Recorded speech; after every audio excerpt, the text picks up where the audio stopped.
and welcome to our second winter herb school class. So today's class is going to be on one of my favorites, which is lavender. So let's go ahead and let's get started. As you know, we always start winter herb school classes with a quote. And the quote or a song or something like that. So the quote today is from a book by a woman named Alice Hoffman. It's called Practical Magic. And it was also made into a movie in the late 90s, and they're both pretty good. Uh, but there's a quote from the book. It says, "There's a few things I've learned in life. Always throw salt over your shoulder, keep rosemary by your garden gate, plant lavender for good luck, and fall in love whenever you can." So, so in this case, lavender is something that's kind of considered to be good luck. And like I said, this is a fun book series and a fun movie if you ever want to watch it. And I also like that it talks about rosemary. And of course, there's the old superstition of throwing salt over your left shoulder if you spill it. So kind of some fun little things in there to get us started for the day.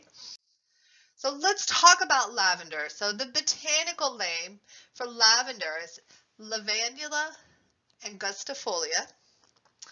And probably one of the most noticeable things about lavender is how it smells. It has such this wonderful floral smell that most people are generally familiar with. Now, as for its taste, we don't often think about how it tastes so much, but it's not something we should overlook because adding lavender to some of our recipes can give those recipes just a completely different flavor, and this wonderful brings this wonderful floral flavor to our food. So don't overlook lavender when you're thinking about cooking. Now, as far as look, it has this wonderful purple spike flower on it. The leaves tend to be a little bit silvery. They look like they feel a little bit soft, and they do. They've got kind of that silvery, furry texture to them. And it's really quite a beautiful plant as well. So now we know a little bit about it. We're kind of getting to know it. Let's talk about the properties of lavender. So one of the primary properties of lavender is that lavender is something called a nervine. And a nervine is something used to calm the nerves. So often when we think about lavender, we think about it being calming and relaxing. So really, this is probably the primary property of lavender. So lavender is also an antidepressant, so it's used to alleviate depression. It's a carminative. It can help expel gas and release pressure on the gastrointestinal system. And it is considered an antispasmodic, generally for the stomach. So when we're having stomach upsets, things like that. An antispasmodic is something that controls spasms. In this case, typically dealing with the stomach. Lavender is actually also a vermifuge. Lavender can keep away pests. This is why some people use it in place of things like mothballs in their clothes. Plus, it makes your clothes smell really, really good too. So those are our lavender properties. Now let's talk about growing lavender. So lavender is something that is called a subshrub, and it is an evergreen, which means that even when it gets cold, the lavender still is living. It doesn't die back over the winter or anything like that in the right climate. However, it does prefer warmer, drier climates. It needs full sun. It really thrives better if it has full sun. And it does best in a pot. So if you live in a humid climate, it's actually best to put your lavender in a pot so that way it doesn't get too moist. You can better control the moisture in the plants if you're growing it in a pot as opposed to growing it in the ground in a humid climate. Now, I've said all this, full sun and grown in a pot. I have had the experience of growing lavender in a not so sunny place, in a not so dry place, and it does okay. So even though these are the things it prefers, as long as it's grown in a relatively mild climate and it does get a good amount of sun, it will generally do okay. So, and you can see these beautiful fields. I live here in Kentucky, and there are actually lavender farms here, so it can grow throughout the Midwest and the Upper South, down further. So it's a pretty relatively simple plant to grow. All right. So now let's talk about how we use it. Probably one of the primary uses of lavender that we see today is that lavender is used in essential oil. However, you do have to be careful with this. There is another oil that is similar to lavender that is called, excuse me, lavender, and it's related and it has some similar properties, but it is, say, not as gentle. We could say it's not as gentle on the system as lavender, and it can cause some negative reactions in some people.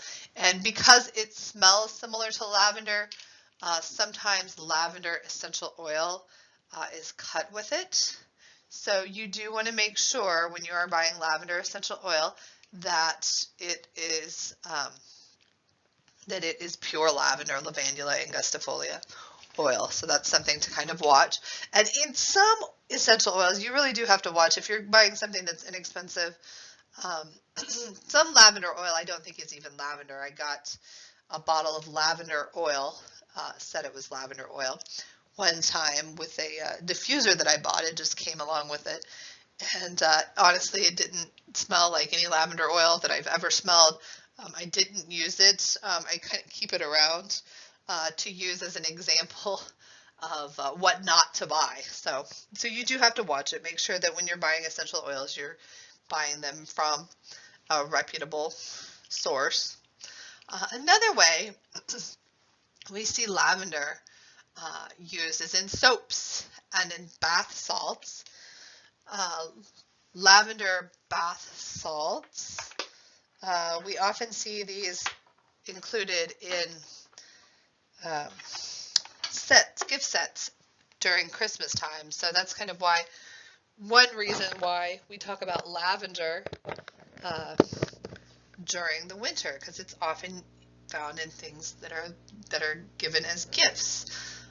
So soap, bath salts, there's a company called Yardley that makes English lavender that has been around for over 100 years, that makes a very popular lavender bath soap. So you might come across that. Another use of lavender is used to repel moths, as we discussed, so you can make little pillows or sachets out of it and put it in with your clothes, and it will make your clothes smell wonderful, and it keeps out the moths. Probably one of the most popular ways to use lavender in various forms, oils or excuse me, in sleep pillows, things like that, is to help promote sleep. Lavender is this wonderfully relaxing herb, and it goes very well also in sleep teas. It's sometimes used in teas for sleep, and this is why we talk about it in the winter. Sometimes with the dark nights and the cold, if you live in a part of the world that is affected by those things, sometimes for me, I know it makes it difficult for me to sleep in a regular schedule. So lavender is something I turn to personally in the wintertime to help me with sleep. So there's all sorts of uses of lavender.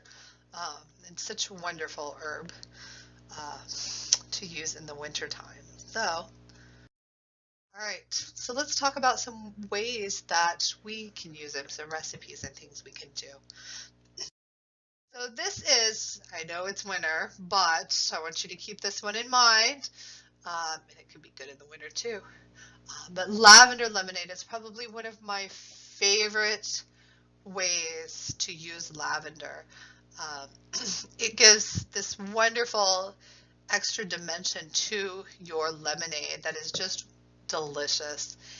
And there's a few different ways you can do it. Some people just make their lavender lemonade and they put some essential oil in it and they flavor it that way. But I think this recipe that I have here is a little bit better because it infuses the lavender throughout the lemonade instead of just putting a few drops of oil in, which may or may not mix. So this involves dissolving your honey, adding in your lavender, allowing the lavender to steep, straining it, cooling it, and then adding in your lemon juice. Um, and this kind of gives it a better infusion into the lemonade. So I encourage you to try this. This is just one of my favorite recipes. So that's one thing you can do. And I also have a video for you about how to make a lavender pillow spray. So you will find that video linked in your class for today. And so go ahead and watch that. And this is one that I keep beside my bed. And I spray my bed sheets and my pillows maybe a few minutes before I go to bed. And it helps me kind of relax into my sleep and snuggle down in my bed on a long winter's night so that I sleep all the way through the night. All right, guys, so that's our lavender class for today. So thank you for coming to your second winter herb school class. I hope that you enjoyed it, and I hope that you try these recipes. If you try them, come back and tell me how they worked for you.